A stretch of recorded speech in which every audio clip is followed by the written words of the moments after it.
2022 para a repercussão, o resultado das eleições aqui no Brasil. O ex-presidente Lula, pela terceira vez, ele consegue uma vitória e será então o presidente do Brasil a partir de 1º de janeiro do ano que vem. E sobre este tema, avaliando ainda outros aspectos, nós convidamos e recebemos aqui no estúdio o professor da área de Direito Eleitoral, Alexandre Azevedo. Professor, uma ótima tarde, muito obrigado aqui pela presença. Obrigado, Samuel, é um prazer estar com você. Rubens Salomão, um prazer estar aqui com vocês também, como ouvinte, consumidor, né, do Sistema Sagres. Vamos conversar um pouquinho então, né? Vamos conversar e conosco aqui o Rubens Salomão, de volta ao Kleber Ferreira também. Muitos aspectos importantes, né, Rubens, aqui nesta análise, hoje um programa tão especial quanto aí este resultado que mexeu com emoções Brasil afora. Pois é, e ainda mexe, né? Tem muita gente que quer questionar, quer entender de fato se essa eleição é crível, enfim, com as minhas questões, com a do Kleber Ferreira, com as suas também. Professor, muito obrigado pela presença. Dá para o eleitor acreditar completamente no resultado dessa eleição, entender que é isso e agora a gente vai ter uma gestão do PT a partir de 2023? Ou ainda é possível haver algum tipo de questionamento? A gente vai lembrar muito daquela campanha de 2014, em que houve o chamado terceiro turno, questionamentos em relação à votação. Como é que o senhor entende hoje o sistema eleitoral e o resultado das urnas? Olha, o sistema eleitoral ele funciona, né? Isso que é bom, é importante nós destacarmos. Nós temos uma situação de eleição, de campanha, os candidatos fazem a sua eleição, o eleitor vai às urnas, o eleitor vota, a Justiça Eleitoral faz a totalização, depois que totaliza, proclama o resultado. Foi até o que o ministro Alexandre Moraes, junto com a ministra Rosa Weber e os outros ministros do TSE e do STF, né, fizeram ontem à noite, por volta de 8, 8h30, eles foram e proclamaram o resultado da eleição.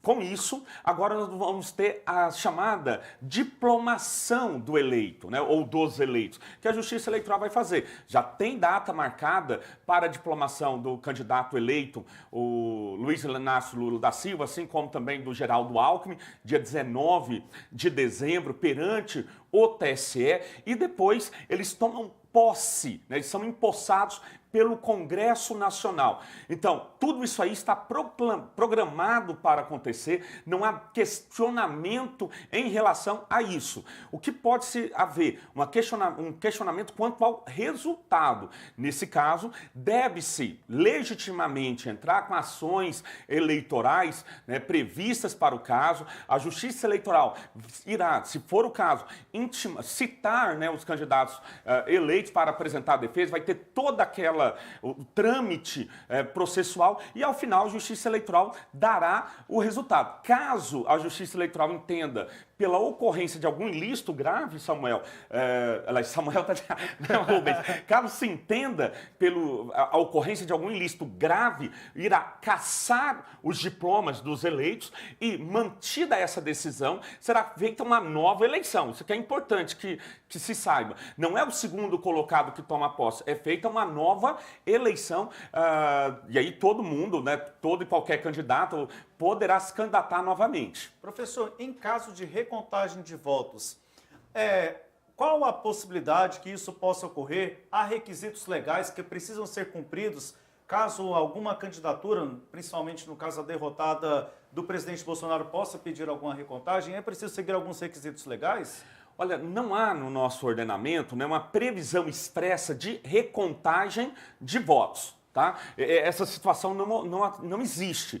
O que se pode requerer é que a Justiça Eleitoral entregue para os candidatos os chamados boletins de urna, né, que já foram impressos ontem. Os fiscais dos partidos têm acesso, né, a esse boletim de urna. Então, o que se pode fazer? Olha, eu quero a recontagem em relação aos boletins de urna. Beleza, vai se colocar. E é importante que se diga que no primeiro turno o Exército fez, né, a contagem paralela desses boletins de urna, o TCU fez a contagem de todos os boletins e, antes do segundo turno, né, emitiu um comunicado falando, olha, beleza, 100% confirmado, batimento 100%, nenhuma divergência. O Exército, né, falou, olha, não temos nenhum boletim, iremos soltar um boletim após o segundo turno. Ou seja, né, se não soltou um boletim de urna, um boletim da fiscalização, a gente entende que não houve né, nenhuma divergência. Se tivesse havido algum problema, teriam falado, evidente.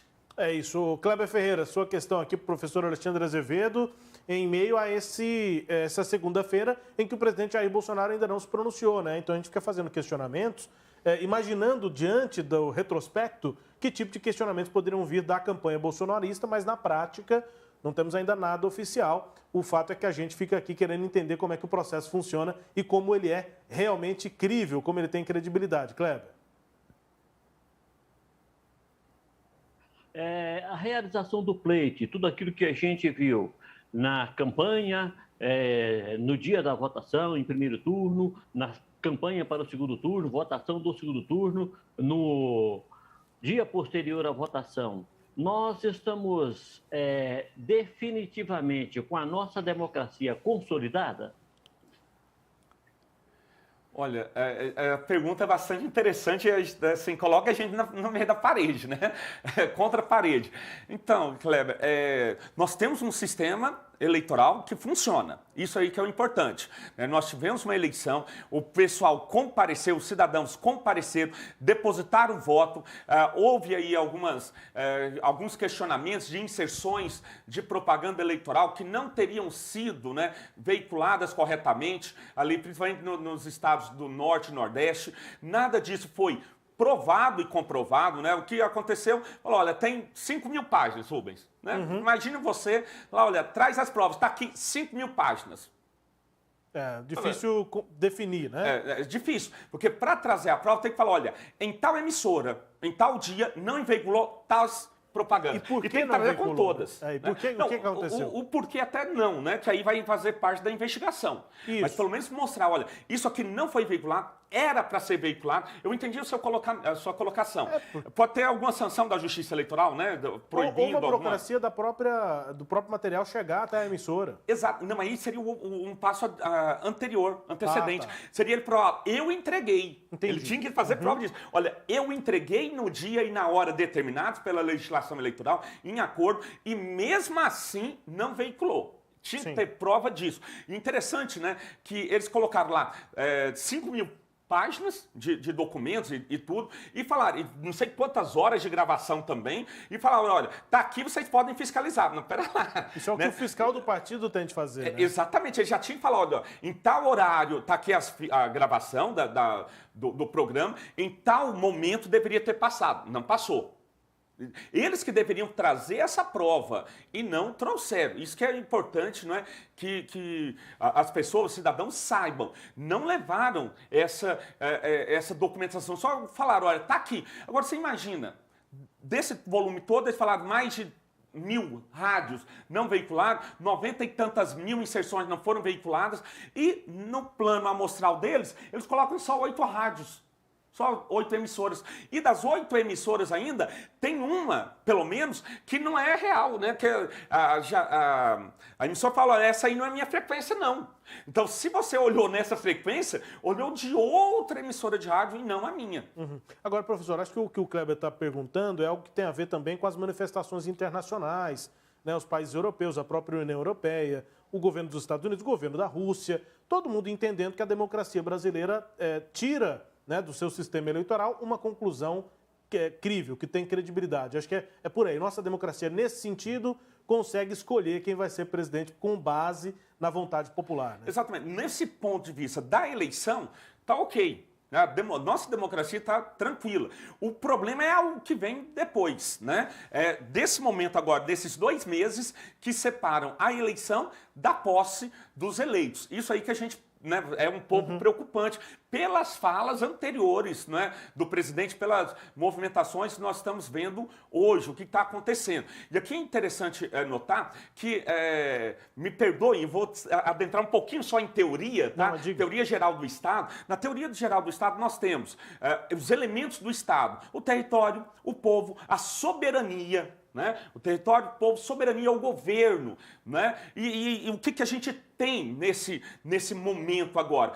Vários estados, vários países reconhecendo o candidato eleito. Então, está reconhecendo que esse governo atual vai acabar no dia 31 de dezembro e um novo governo vai se iniciar. E esse novo governo foi reconhecido. Se houver alguma forma de falar que é golpe, aí sim é golpe, falar, não vai assumir, a comunidade internacional já passou um recado. Né? E já passou um recado contundente. Nós reconhecemos a eleição do candidato, né, presidente, agora presidente eleito, Luiz Inácio Lula da Silva. E o que se espera é que ele tome posse e que ele governe aí pelos próximos 4 anos ou até ter alguma situação impeditiva, seja pelo Congresso Nacional, seja havendo ações, né, pela Justiça Eleitoral.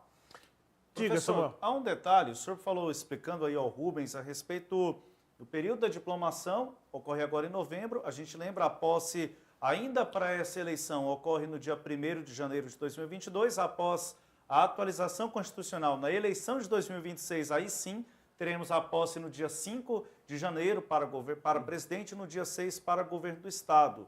Mas a legislação eleitoral, ela traz algum aspecto de como deve ser essa transição do governo atual, o governo do presidente Bolsonaro, para o governo do presidente Lula? A lei eleitoral em si, ela não traz. Por quê? Porque a lei eleitoral preocupa até a eleição. Terminou a eleição, qual é o documento? Qual é o documento? A diplomação. Encerra ali.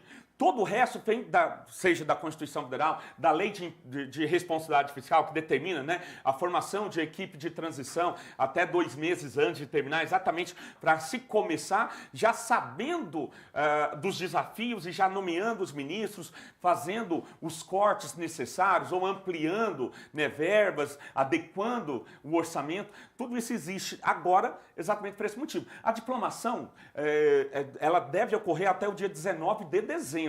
Né? Esse período agora, a Justiça Eleitoral vai julgar a prestação de contas dos candidatos e o Tribunal Superior Eleitoral já marcou, né, dia 19 de dezembro, a diplomação dos eleitos. E aí, depois de diplomou, toma Congresso Nacional que a bola é tua. Né? Cabe ao Congresso Nacional, interessante, né, Rubens? O Congresso Nacional dá posse com a formação antiga, a formação de hoje, né? Porque os novos membros do Congresso Nacional vão tomar posse no dia 1º de fevereiro, não é? Fevereiro, isso, 1º de fevereiro de 2023. Isso, a legislatura vai até 31 de janeiro, né? Kleber Ferreira, tem mais pergunta para o professor? Pelo tempo aqui, eu vou ver se você faz a sua ou se eu faço uma última. Fique à vontade, Kleber. Opa, então vamos lá, será a minha última pergunta. Professor, a gente sabe que o presidente eleito tem uma questão jurídica a se resolver, né? Ele chegou a ser condenado, chegou a ser preso, aí foi dada a nulidade em função de não ser naquele fórum o local ideal para fazer aquele procedimento jurídico. É preciso voltar para um outro fórum, para uma outra comarca. Há alguma coisa que possa impedir essa diplomação em relação a esse passado jurídico do presidente eleito? Kleber, não há. Né? Não há nenhuma situação nesses processos agora que possam impedi-lo de ser diplomado, de tomar posse e de concluir o mandato. Tá? A situação até a gente tem lá no artigo 85 da Constituição Federal, fala que no curso do mandato, o presidente da República só pode ser responsabilizado por atos ocorridos no curso do mandato e que tenham relação com o mandato. Eu dou um exemplo bem simples, né? Imagina aí que um presidente está dirigindo um carro, bebeu, tomou umas pinguinhas ali, dirige, atropela alguém. Ele só poderá responder por esse crime depois que o mandato dele terminar. Tá certo? E em alguma outra situação, né, de que possa ocorrer prisão somente depois do trânsito em julgado e com a autorização da Câmara dos Deputados. E só para finalizar, sobre uma avaliação geral que o senhor faz em relação ao próprio sistema de votação. Acho que a gente teve um ritmo de apuração bem rápido nesse domingo, até em comparação com o primeiro turno, em outras eleições. Tivemos eleição em que o sistema deu uma travada em determinado momento, enfim. O senhor acha que talvez até esses questionamentos públicos, as ameaças, enfim, essa crise institucional forçou a Justiça Eleitoral a dar um resultado, como que a gente viu ontem, rápido e muito certeiro, né, pelo que a gente conseguiu acompanhar? Rubens, eu não tenho dúvidas disso. né? A situação que aconteceu no primeiro turno, né? No sentido de formação de filas e todas essas coisas, decorrem muito, não por conta da justiça eleitoral sim, mas às vezes da aglutinação de zonas, de sessões eleitorais, colocando muitos eleitores. Uma experiência que a gente teve que a eleição de 2020 eram só 2 candidatos, né? Prefeito e vereador, ou vereador e prefeito. Então, nessa eleição, 5 cargos, né, para o eleitor votar, então o eleitor às vezes não sabe, e uma movimentação muito grande, né, das pessoas, olha, não deixem de votar, vão todo mundo comparecer. Isso tudo fez um congestionamento, né, no primeiro turno. No segundo turno, era só chegar aqui no estado de Goiás, votar em uma pessoa, em outros estados, votar em 2 pessoas e encerrou, acabou. Até a transmissão é mais rápida. Por quê? Porque os dados são poucos, né, os dados são menores. E a Justiça Eleitoral também, não tenho dúvida disso, né, se preparou melhor para que isso acontecesse num curto espaço de tempo, no espaço menor possível, exatamente para que desse uma resposta à altura para a sociedade. E a gente ontem pudemos comemorar o resultado, eu disse quando eu digo comemorar que tudo transcorreu bem, né? Não teve tumultos, não teve eleitor na porta dos locais de votação sem votar, comparecer. Então, assim, do ponto de vista da Justiça Eleitoral, tenho a menor dúvida de que foi um sucesso. É isso, Samuel. Eu acho que para a gente fechar a nossa conversa, professor, acho que resumindo, o Rubens fez questionamentos muito importantes aqui no início, a questão da segurança da urna eletrônica. Com essa eleição, com tudo que foi demonstrado, a gente pode acabar com essa história de que as urnas não são confiáveis, que sim, o sistema eleitoral brasileiro, as urnas eletrônicas são sim confiáveis? Aí agora é um paradoxo que Jair Bolsonaro vai ter que resolver. Isso porque ele falou no primeiro turno, né? Essas pesquisas e tal. Não atacou a urna, porque a urna deu um resultado para ele bem melhor daquilo, o resultado que as pesquisas projetavam para ele, né? E aí agora, como ele não falou nada, como ele não atacou, agora tem que o resultado da urna, né, de certo modo, espelhou alguns resultados de pesquisa. Pesquisa, evidente, algumas pesquisas davam lá 53%, 54%, 57%, né, para o Lula. Isso aí não se confirmou, mas ficou ali quase no 51%. Então eu acredito sim que afasta, né, pelo menos nesse momento agora, essa alegação de fraude no nosso sistema. Professor, quero agradecer sua presença aqui no Sinal Aberto. Muito obrigado pela participação, pela entrevista. Uma ótima tarde e esperamos aqui o senhor em outras oportunidades. Eu que agradeço, né, sempre convite, sempre um prazer estar aqui. E eu quero dizer, né, Rubens, que é a primeira vez que eu volto desde a pandemia, né, que nos afastou, tirou 2 anos de nossas vidas, e é uma satisfação estar aqui. Eu me sinto em casa, de verdade. O professor já participou de casa, já participou da sala de aula, e depois de tanto tempo está de volta aqui. Um prazer, viu, professor? Obrigado pela entrevista. Obrigado. Rubens Salomão, um abraço a você também. Até amanhã. Amanhã a gente está de volta com novos elementos aqui para a gente analisar a partir do resultado das urnas. Vamos que vamos, né, com eleições aqui em destaque, mas principalmente com a valorização da nossa democracia. É isso aí. Kleber Ferreira, um abraço a você. Até amanhã. Pois é, Samuel, um forte abraço a você. Lembrando que nós temos então agora 11 partidos elegendo poder nos governos estaduais. E dos 27 governadores eleitos, 25 são homens. E a Fátima Bezerra, do PT, e a Raquel Lira, do PSDB, a Fátima Bezerra no Rio Grande do Norte e a Raquel Lira no Pernambuco, são as 2 mulheres eleitas. Parabéns a elas. É pouco demais, né? A verdade é essa. Um abraço a todos. Até amanhã. E fechando aqui o nosso Sinal Aberto, uma última informação sobre os bloqueios nas rodovias federais, atualizando a você aqui a informação. Ao menos 3 pontos de manifestações foram registrados em rodovias de Goiás na manhã de hoje e até o momento há bloqueios em Lusiânia, em Anápolis e em Itumbiara. De acordo com a Polícia Rodoviária Federal, os manifestantes estão colocando fogo em pneus para bloquear as rodovias. Em nota, a Triunfo Consebra, que é a concessionária que administra a BR-153, também a BR-060, no trecho entre Brasília e Goiânia, destacou o seguinte, que as manifestações populares acabaram então impedindo 2 trechos que são geridos pela concessionária na BR-060 no quilômetro 102 e em Anápolis e na BR-153 no quilômetro 703 na cidade de Itumbiara. destaques adicionais sobre este assunto lá no nosso portal, o sagresonline.com.br. Eu fico por aqui, vem aí na sequência o Sagres em Tom Maior, na apresentação da Jéssica Dias. Eu volto amanhã, 12h30, no Sinal Aberto. Um grande abraço a você e até lá!